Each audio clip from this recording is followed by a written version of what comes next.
स्टेशनच्या हद्दीमधील बोरावणे गावामध्ये काल एक तिहेरी हत्याकांड झालेला आहे. काय या घटनेसंदर्भातील तपशील पोलीस काय कार्यवाही करत आहेत? ठीक आहे. काल दुपारच्या दरम्यान बोरामणे गावात हॉटेल नंदिनी जे आपलं हैदराबाद रोडवरती आहे त्याच्या पाठीमागे एक मस्के वस्ती आहे. त्या ठिकाणी काही गंभीर घटना घडलेली आहे अशी माहिती पोलीस स्टेशनला मिळाली होती. खात्री करण्यासाठी मी आणि माझ्या सोबतचा स्टाफ त्या घटनेच्या ठिकाणी गेलो. त्यावेळेस आम्ही लोकल म्हणजे स्थानिकांच्या मदतीनं खात्री केली घटनेची. त्यावेळेस त्या मस्के वस्तीवरती 3 लोक मयत असलेले आम्हाला आढळून आली. त्याच्यामध्ये गायत्री सुधाकर मस्के वय 40 वर्ष, प्रियांका सुधाकर मस्के तिची मुलगी आहे 17 वर्ष आणि शिवराज सुधाकर मस्के 15 वर्ष. हे त्यांचं घरच आहे. त्यांच्या घरामध्ये ते मृतावस्थेत आढळून आले. त्या घटनेच्या अनुषंगानं आम्ही जी कारवाई पोलिसांनी करणं अपेक्षित आहे त्याप्रमाणे पंचनामा केला. मयत ज्या व्यक्ती आहेत त्या सरकारी दवाखान्यात पाठवल्या आणि अकस्मात मृत्यू दाखल केले. त्याच्यानंतर ते जी मयत आहे गायत्री सुधाकर मस्के तिचे भाऊ दिलीप विश्वनाथ चांदोरे हिची सासरवाडी आहे चंडकापूर, बसव कल्याण, बिदर, कर्नाटक राज्यातली. त्यांच्या तक्रारीवरनं पोलीस स्टेशनला गुन्हा दाखल केला. गुन्हा रजिस्टर नंबर 244/26 BNS कलम 103(1), 351(2), 3(5) आणि आर्म ॲक्ट 425 प्रमाणे गुन्हा दाखल केलेला आहे.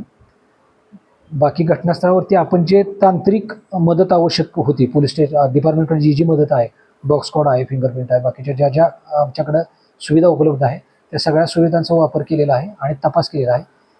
याच्यामध्ये 6 आरोपी आहेत.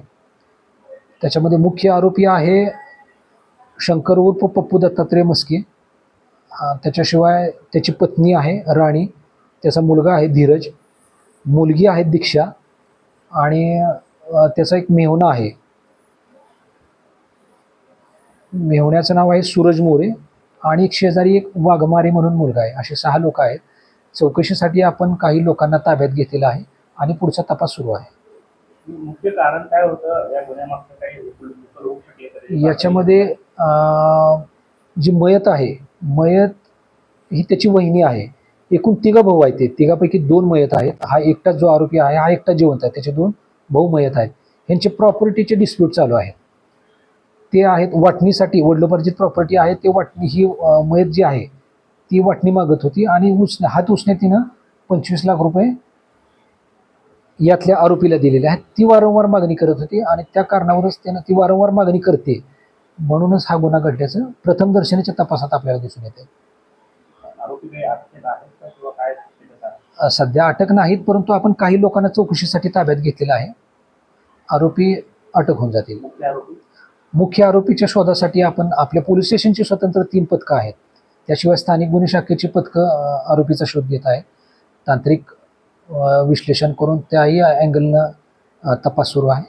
इतर काही लोकांची काय त्याच्यात इन्व्हॉल्वमेंट आहे काय ही सुद्धा आपण पोलीस स्टेशन स्तरावरून खात्री करत आहे.